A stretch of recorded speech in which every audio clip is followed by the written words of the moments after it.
ಇಂಥ ಇಲ್ಲಿದ್ದಂಥ ವಿಚಾರವಾದಿಗಳು, ಇಂಥ ಇವತ್ತು ಬುದ್ಧಿಜೀವಿಗಳು ಇವತ್ತು ಬಾಯಿಗೆ ಬೀಗ ಹಾಕಿದೆ. ಯಾಕೆಂದ್ರೆ ಅಲ್ಲಿ ನೋವನ್ನು ಅನುಭವಿಸ್ತಿರೋದು ಹಿಂದೂಗಳು. ಅದರ ಬದಲಲ್ಲಿ ಯಾರಾದರೂ ಮುಸಲ್ಮಾನರಿದ್ರೆ ಅಥವಾ ಇನ್ಯಾರೋ ಇದ್ದಿದ್ರೆ ಬಹುಶಃ ಇವತ್ತು ದಕ್ಷಿಣ ಕನ್ನಡ ಜಿಲ್ಲೆ ಬಂದ್ ಆಗ್ತಾ ಇತ್ತು. ಇಲ್ಲಿ ದಕ್ಷಿಣ ಕನ್ನಡ ಜಿಲ್ಲೆಯಲ್ಲಿ ಬುದ್ಧಿಜೀವಿಗಳು ಇಡೀ ದಿವಸ ಅಲ್ಲ ಟೌನ್ ಅಲ್ಲ ಮುಂದೆ ಕೂತ್ಕೊಳ್ತಾ ಇದ್ರು, ಉಪವಾಸ ಮಾಡ್ತಾ ಇದ್ರು, ಅಥವಾ ಇನ್ಯಾವುದು ಕಣ್ಣೀರನ್ನು ಹಾಕ್ತಾ ಇದ್ರು. ನೀವು ಎಲ್ಲ ಇಲ್ಲಿಯ ಭಾರತದಲ್ಲಿ ಆದಂಥ ಎಲ್ಲ ಘಟನೆಗಳನ್ನು ನೋಡಿ. ಎಲ್ಲೆಲ್ಲಿ ಹಿಂದೂಗಳ ಮೇಲೆ ದಾಳಿ ಆಗಿದೆ, ಯಾವ ಯಾವ ಜಿಲ್ಲೆ ಇರ್ಬೋದು, ಯಾವ ಯಾವ ತಾಲೂಕು ಇರ್ಬೋದು, ಯಾವ ಯಾವ ಗ್ರಾಮ ಇರ್ಬೋದು, ಅಲ್ಲಿ ಎಲ್ಲವೂ ಹಿಂದೂಗಳ ಸಂಖ್ಯೆಗಳು ಕಡಿಮೆ ಇದ್ದ ಕಾರಣ ಹಿಂದೂಗಳ ಮೇಲೆ ನಿರಂತರವಾಗಿ ಅಂತ ದಾಳಿ ಆಗ್ತಾ ಇದೆ. ಈಗಾಗಲೇ ಮಾನ್ಯ ಪ್ರಧಾನಮಂತ್ರಿಗಳಿಗೆ ವಿಶ್ವ ಹಿಂದೂ ಪರಿಷತ್ ಒತ್ತಾಯವನ್ನು ಮಾಡಿದೆ. ತಕ್ಷಣ ನೀವು ಮಧ್ಯಪ್ರವೇಶ ಮಾಡಬೇಕು. ಮಧ್ಯಪ್ರವೇಶ ಮಾಡಿ ಅಲ್ಲಿ ಏನು ಹಿಂದೂಗಳಿಗೆ ತೊಂದರೆ ಆಗ್ತಾ ಇದೆ ಅವರ ರಕ್ಷಣೆಗೆ ನೀವು ಕ್ರಮ ಕೈಗೊಳ್ಳಲು ಬಾಂಗ್ಲಾ ಸರ್ಕಾರಕ್ಕೆ ಒತ್ತಡ ಹಾಕಬೇಕು. ಮುಸಲ್ಮಾನರಿಗೆ ಸಾಕಷ್ಟು ದೇಶಗಳಿದೆ, ಕ್ರಿಶ್ಚಿಯನ್ರಿಗೂ ಸಾಕಷ್ಟು ದೇಶಗಳಿದೆ, ಅವರಿಗೆ ಇನ್ನಷ್ಟು ದೇಶಗಳನ್ನು ಮಾಡುವಂತ ಪ್ರಯತ್ನವನ್ನು ಮಾಡ್ತಾ ಇದ್ದಾರೆ. ಬಾಂಗ್ಲಾ ಇವತ್ತು ಜಾತ್ಯತೀತ ರಾಷ್ಟ್ರ ಅಂತ ಅನ್ಕೊಳ್ತಾ ಇದ್ವಿ, ಅದನ್ನು ಇಸ್ಲಾಮಿಕ್ ರಾಷ್ಟ್ರ ಮಾಡ್ಲಿಕ್ಕೆ ಹೊರಟರು. ಇದರ ನಾವು ಒಟ್ಟು ಇತಿಹಾಸವನ್ನು ನೋಡಿದ್ರೂ ಅಷ್ಟೇ, ಇರಾಕ್ ಇರ್ಬೋದು, ಇರಾನ್ ಇರ್ಬೋದು, ಅಲ್ಲಿ ಇದ್ದಂಥದ್ದೇ ಬೇರೆ ಬೇರೆ ಸಂಸ್ಕೃತಿಗಳು, ಬೇರೆ ಬೇರೆ ಸಂಸ್ಕೃತಿಗಳು ನಾಶ ಆಗಿ ಇವತ್ತೆಲ್ಲವೂ ಇಸ್ಲಾಮಿಕ್ ರಾಷ್ಟ್ರ ಆಗಿದೆ.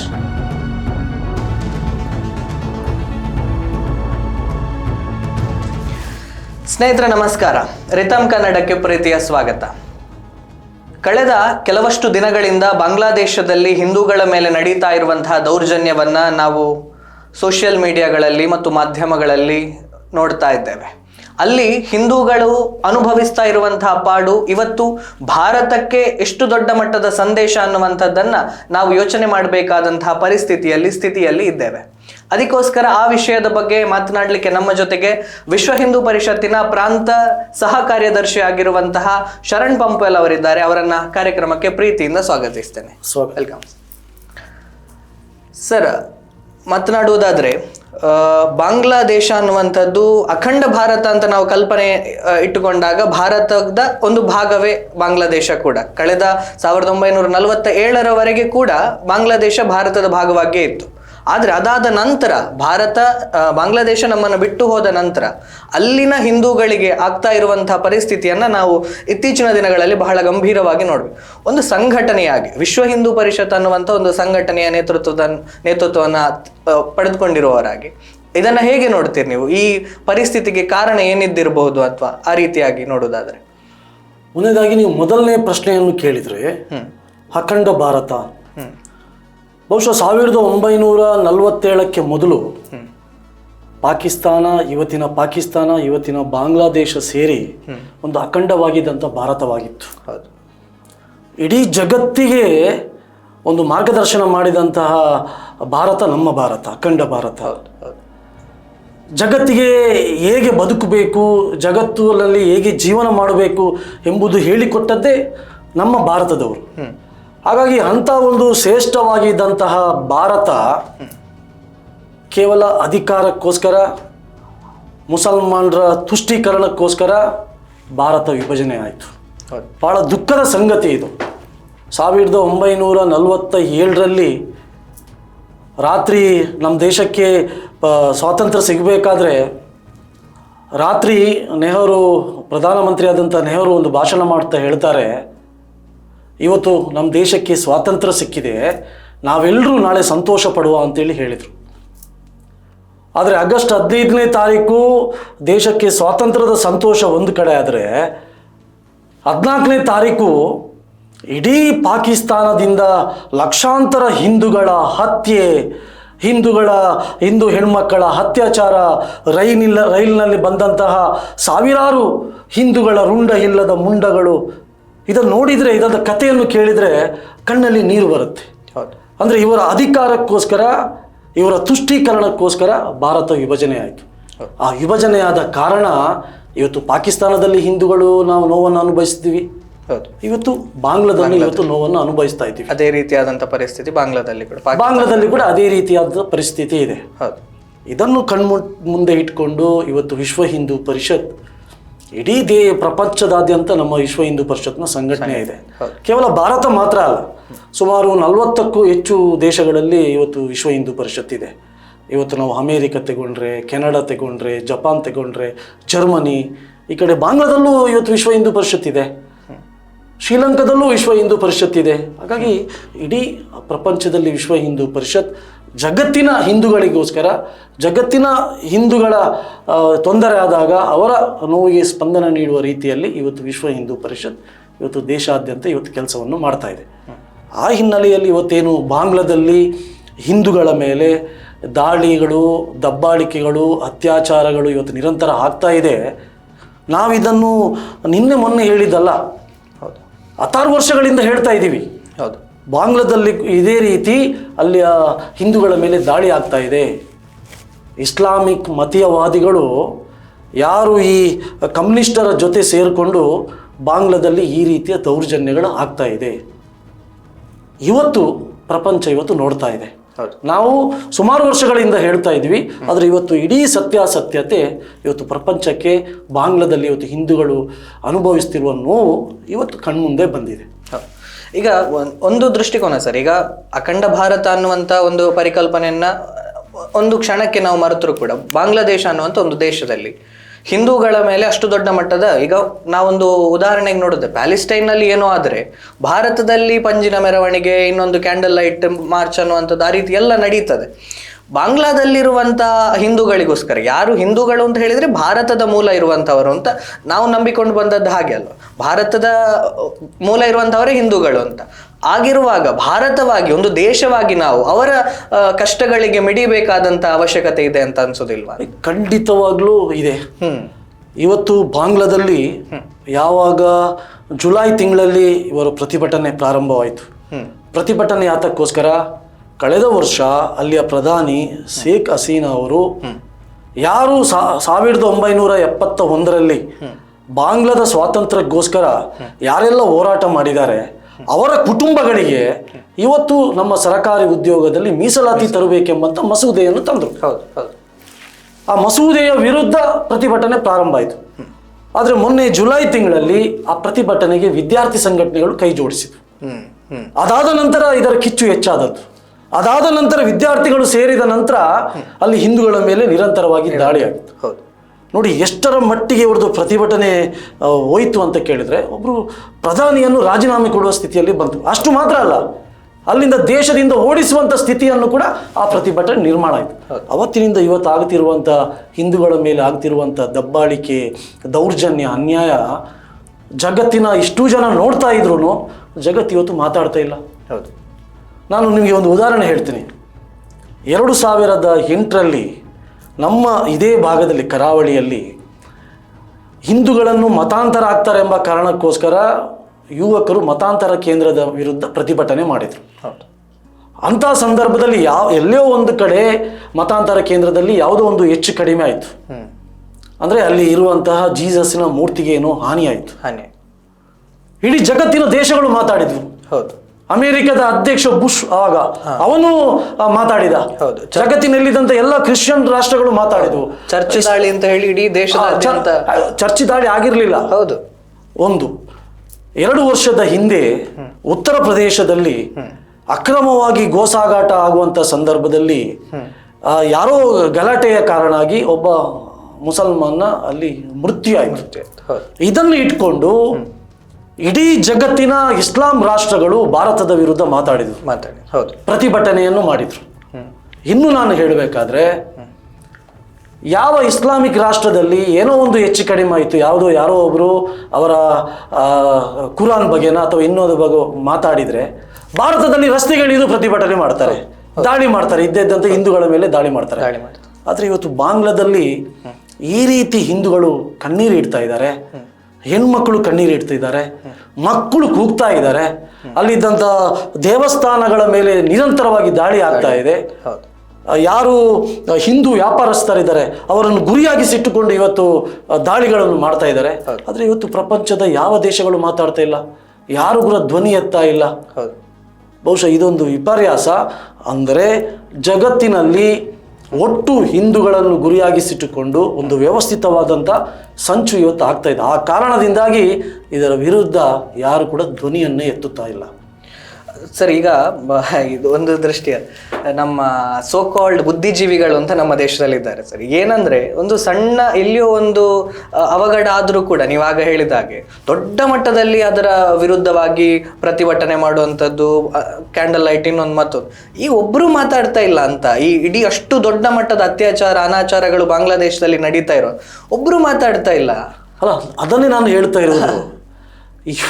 ಇವತ್ತು ನಾನು ಇಡೀ ರಾಜ್ಯದ ಮಾತಾಡ್ತಾ ಇಲ್ಲ, ಇಲ್ಲಿ ನಾನು ನಮ್ಮ ದಕ್ಷಿಣ ಕನ್ನಡ ಜಿಲ್ಲೆಯಲ್ಲಿ ಮಾತಾಡೋದು. ಗೋವಿಗೋಸ್ಕರ ಹೋರಾಟ ಮಾಡಿದ ತಕ್ಷಣ ಯಾರೋ ಒಂದು ಹೆಚ್ಚು ಕಡಿಮೆ ಆದ್ರೆ ಬುದ್ಧಿಜೀವಿಗಳು ಬಂದು ಮಾತಾಡ್ತಾರೆ. ಯಾರೋ ಒಬ್ರು ಸ್ವಾಮೀಜಿಗಳು ಏನೋ ಹಿಂದೂ ಧರ್ಮದ ಬಗ್ಗೆ ಮಾತಾಡಿದ್ರೆ ಸ್ವಾಮೀಜಿಗಳ ವಿರುದ್ಧ ಧ್ವನಿ ಎತ್ತಾರೆ. ಇಂಥ ಇಲ್ಲಿದ್ದಂಥ ವಿಚಾರವಾದಿಗಳು, ಇಂಥ ಇವತ್ತು ಬುದ್ಧಿಜೀವಿಗಳು ಇವತ್ತು ಬಾಯಿಗೆ ಬೀಗ ಹಾಕಿದ್ದಾರೆ. ಯಾಕೆಂದ್ರೆ ಅಲ್ಲಿ ನೋವನ್ನು ಅನುಭವಿಸ್ತಿರೋದು ಹಿಂದೂಗಳು. ಅದರ ಬದಲಲ್ಲಿ ಯಾರಾದರೂ ಮುಸಲ್ಮಾನರಿದ್ರೆ ಅಥವಾ ಇನ್ಯಾರೋ ಇದ್ದಿದ್ರೆ ಬಹುಶಃ ಇವತ್ತು ದಕ್ಷಿಣ ಕನ್ನಡ ಜಿಲ್ಲೆ ಬಂದ್ ಆಗ್ತಾ ಇತ್ತು. ಇಲ್ಲಿ ದಕ್ಷಿಣ ಕನ್ನಡ ಜಿಲ್ಲೆಯಲ್ಲಿ ಬುದ್ಧಿಜೀವಿಗಳು ಇಡೀ ದಿವಸ ಅಲ್ಲ ಟೌನ್ ಅಲ್ಲ ಮುಂದೆ ಕುತ್ಕೊಳ್ತಾ ಇದ್ರು, ಉಪವಾಸ ಮಾಡ್ತಾ ಇದ್ರು, ಅಥವಾ ಇನ್ಯಾವುದು ಕಣ್ಣೀರನ್ನು ಹಾಕ್ತಾ ಇದ್ರು. ಹಾಗಾಗಿ ಇವರಿಗೆ ಬೇಕಾದದ್ದು ಈ ದೇಶದಲ್ಲಿ, ಒಟ್ಟು ಪ್ರಪಂಚದಲ್ಲಿ ಹಿಂದೂ ಮಾನಸಿಕತೆ, ಹಿಂದೂ ಧರ್ಮ, ನಮ್ಮ ಸಂಸ್ಕೃತಿ, ನಮ್ಮ ಸಂಪ್ರದಾಯಗಳು ಯಾವುದೂ ಬೇಡ ಇವರಿಗೆ. ಒಟ್ಟು ಯಾವುದೋ ಒಂದು ಗುಂಪಿಗೋಸ್ಕರ ಅಥವಾ ತನ್ನ ಅಸ್ತಿತ್ವಕ್ಕೋಸ್ಕರ ಅಥವಾ ತನ್ನ ಪ್ರಚಾರಕ್ಕೋಸ್ಕರ ಇವತ್ತು ಬುದ್ಧಿಜೀವಿಗಳು, ವಿಚಾರವಾದಿಗಳು ಇವತ್ತು ಮಾತಾಡೋದು. ಇವತ್ತು ಅವರಿಗೆ ಕಾಣುವುದಿಲ್ಲ ಅಂತ ಕೇಳಿದರೆ ಸ್ಪಷ್ಟವಾಗಿ ಗೊತ್ತಿದೆ, ವಿಚಾರವಾದಿಗಳು, ಬುದ್ಧಿಜೀವಿಗಳು ಇವರು ನಮ್ಮ ದೇಶದ ವಿರೋಧಿಗಳು ಮತ್ತು ಹಿಂದೂ ವಿರೋಧಿಗಳು ಎಂಬುದು ಇವತ್ತು ಸ್ಪಷ್ಟವಾಗಿ ಕಣ್ಮುಂದೆ ಬರ್ತಾ ಇದೆ. ಸರ್, ಈಗ ಭಾರತದ ಹಿಂದೂಗಳು, ಜಾಗೃತರಾದಂಥ ಹಿಂದೂಗಳು, ಎಲ್ಲ ಹಿಂದೂಗಳು ಅಂತ ನಾನು ಹೇಳುವುದಿಲ್ಲ, ಜಾಗೃತ ಹಿಂದೂ ಒಂದು ಬಾಂಗ್ಲಾದಲ್ಲಿ ನಡೀತಾ ಇರುವಂತಹ ಆ ಒಂದು ಅತ್ಯಾಚಾರ ಅನಾಚಾರಕ್ಕೆ ಹೇಗೆ ಮಿಡಿಬಹುದು ಅಂತ ನೀವು ಭಾವಿಸ್ತೀರಿ? ನಿಮ್ಮ ಅಪೇಕ್ಷೆ ಏನು? ನಮ್ಮ ಹಿಂದೂ ಸಮಾಜ ಅದಕ್ಕೋಸ್ಕರ ಹೇಗೆ ಪ್ರತಿಭಟನೆ ಮಾಡಬೇಕು ಅಂತ? ನೋಡಿ, ಒಂದು ಪ್ರತಿಭಟನೆ ಒಂದು ಭಾಗ, ಆದರೆ ಭಾರತದ ಹಿಂದೂಗಳ ಅರ್ಥ ಮಾಡಿಕೊಳ್ಬೇಕು ಅದು ಏನು ಅಂತ ಕೇಳಿದರೆ, ಒಂದು ದೇಶದಲ್ಲಿ ಇಸ್ಲಾಮಿಕ್ ಮತಾಂಧತೆಯ ಕೈಯಲ್ಲಿ ಅಧಿಕಾರ ಸಿಕ್ಕಿದ್ರೆ ಏನಾಗಬಹುದು ಎಂಬುದು ಇವತ್ತು ಬಾಂಗ್ಲಾದಲ್ಲಿ ಹಿಂದೂಗಳ ಮೇಲೆ ಆಗುತ್ತಿರುವಂತಹ ಅನಾಚಾರ, ಅತ್ಯಾಚಾರಗಳು ಇವತ್ತು ಉದಾಹರಣೆ. ಹೌದು. ಒಂದು ದೇಶದ ಪ್ರಧಾನಿಯ ಮಾನಸಿಕತೆ ಅದು ಹಿಂದೂ ವಿರೋಧಿ ಆದರೆ ಅಥವಾ ಭಾರತ ವಿರೋಧಿ ಆದರೆ ಏನಾಗಬಹುದು ಎಂಬುದು ಉದಾಹರಣೆ ಇವತ್ತು ಬಾಂಗ್ಲಾದೇಶದಲ್ಲಿ ಇರುವಂತಹ ಪೂಜ್ಯ ಸ್ವಾಮೀಜಿಗಳ ಧಾರ್ಮಿಕ ಮುಖಂಡರ ಬಂಧನ. ಇಸ್ಕಾನ್ ಅಂತ ಅವರನ್ನೇ ಬಂಧನ ಮಾಡಿದ್ದಾರೆ. ಅದೇ ನಾನು ಹೇಳ್ತಿರೋದು.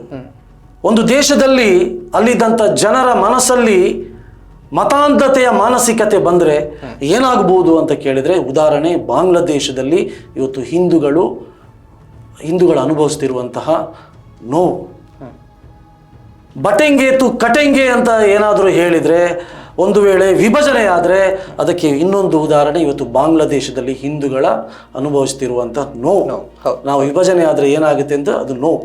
ಇದು ನಮ್ಮ ಭಾರತದ ಹಿಂದೂಗಳು ಅರ್ಥ ಮಾಡಿಕೊಳ್ಬೇಕು.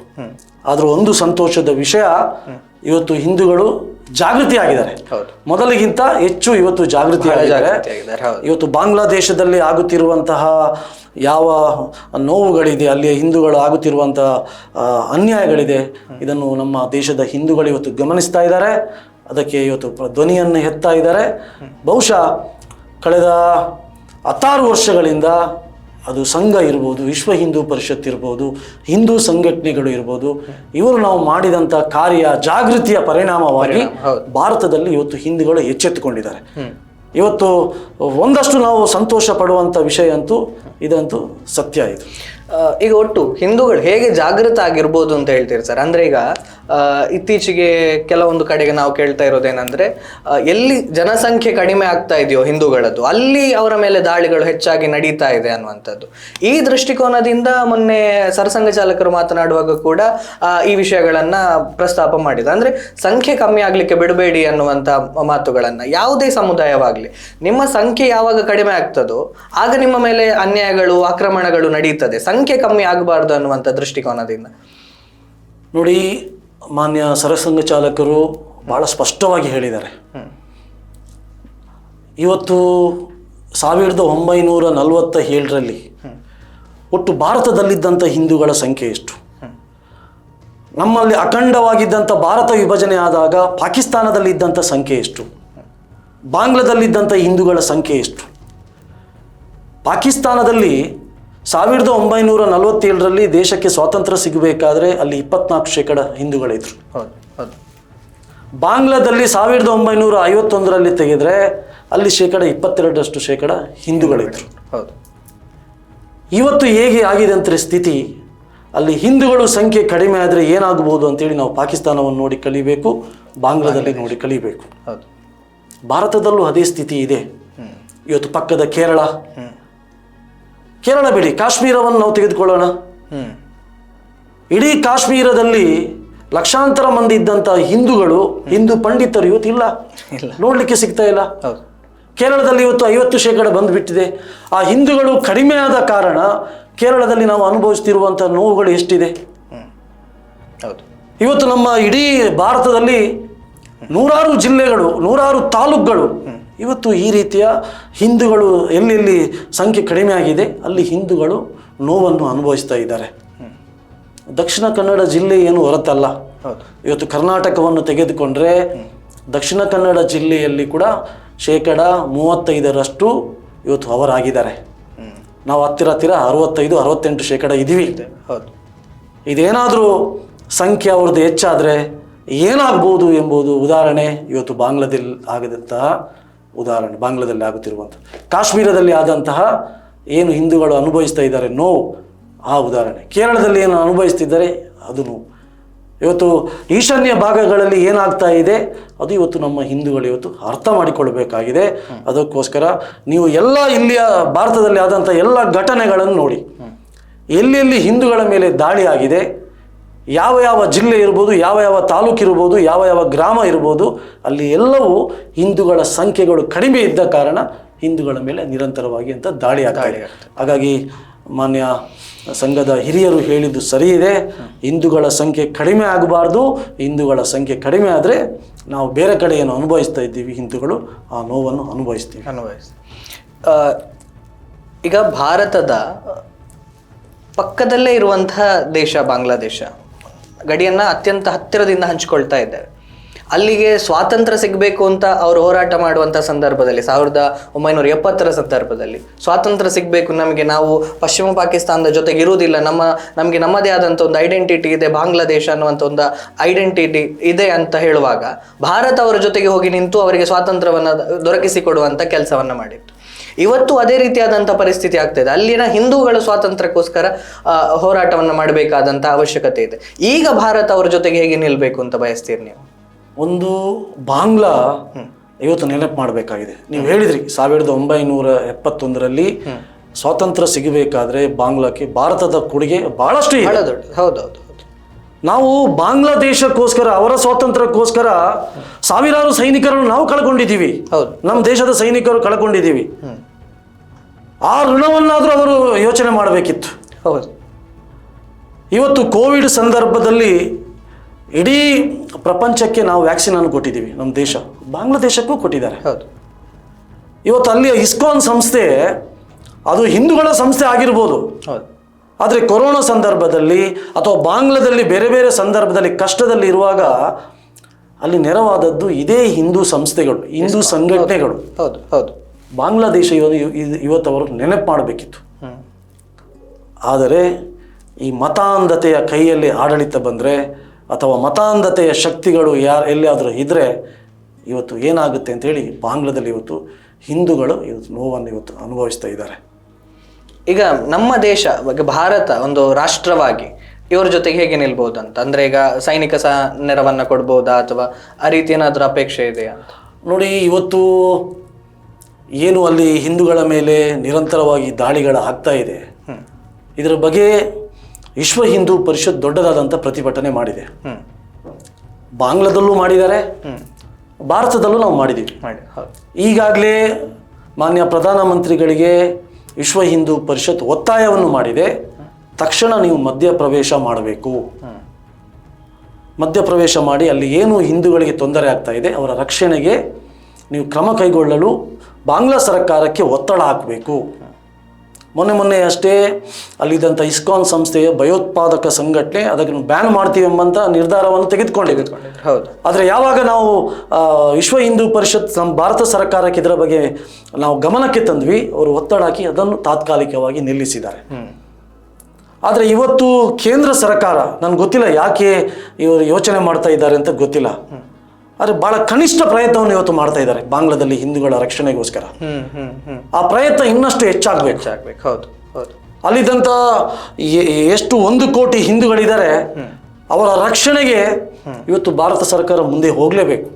ಅಗತ್ಯ ಬಿದ್ದರೆ ಅದು ಮಿಲಿಟರಿ ಕಾರ್ಯಾಚರಣೆ ಇರ್ಬೋದು ಅಥವಾ ಇನ್ಯಾವುದು ಒಟ್ಟು ಇಡೀ ರಾಜತಾಂತ್ರಿಕ ರೀತಿಯಲ್ಲಿ ಇರ್ಬೋದು, ಇನ್ಯಾವುದರ ಮುಖಾಂತರ ಪ್ರಯತ್ನ ಮಾಡಿಕೊಂಡು ಬಾಂಗ್ಲಾದ ಹಿಂದೂಗಳ ರಕ್ಷಣೆಯನ್ನು ಮಾಡುವಂಥದ್ದು ಕೆಲಸ ಭಾರತ ಸರ್ಕಾರದ್ದು. ಯಾಕೆಂದರೆ ಭಾರತ ಸರ್ಕಾರದ ಇವತ್ತು ನಾವೇ ನೋಡೋಣ, ಭಾರತ ಸರ್ಕಾರ ಸುತ್ತಮುತ್ತ ಇರುವಂಥ ಒಂದ್ಸಲ ನಾವು ದೇಶಗಳನ್ನು ನೋಡಿದರೆ, ಒಂದು ಕಡೆ ಪಾಕಿಸ್ತಾನ, ಅಲ್ಲಿ ಅದು ಇಸ್ಲಾಂ ರಾಷ್ಟ್ರ, ಇನ್ನೊಂದು ಕಡೆ ಅಫ್ಘಾನ್, ಅಲ್ಲಿ ಇಸ್ಲಾಂ ರಾಷ್ಟ್ರ, ಇನ್ನೊಂದು ಕಡೆ ಇವತ್ತು ಬಾಂಗ್ಲಾ, ಇನ್ನೊಂದು ಕಡೆ ಬರ್ಮಾ, ಇನ್ನೊಂದು ಕಡೆ ಮ್ಯಾನ್ಮಾರ್, ಈ ಕಡೆ ಕೆಳಗೆ ನೋಡಿದ್ರೆ ಶ್ರೀಲಂಕಾನು ನಾವು ಹೇಳಿದ ರೀತಿಯಲ್ಲಿ ಇಲ್ಲ, ಕೇಳ್ತಾ ಇಲ್ಲ. ಎಡಪಂಥೀಯರ ಚಿಂತನೆಯಲ್ಲಿ ಇರುವಂತ ಇವತ್ತು ಅಲ್ಲಿಯ ದೇಶದ ಯಾರು ರಾಷ್ಟ್ರಪತಿಗಳಾಗಿದ್ದಾರೆ.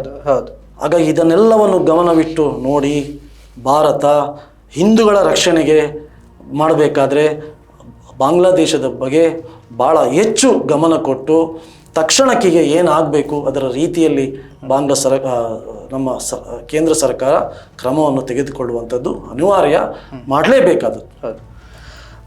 ಈಗ ಮಾತುಗಳನ್ನು ಕೇಳುವಾಗ ನನಗೆ ಗುರೂಜಿ ಅವರ ಒಂದು ಮಾತು ನೆನಪು ಬರ್ತದೆ.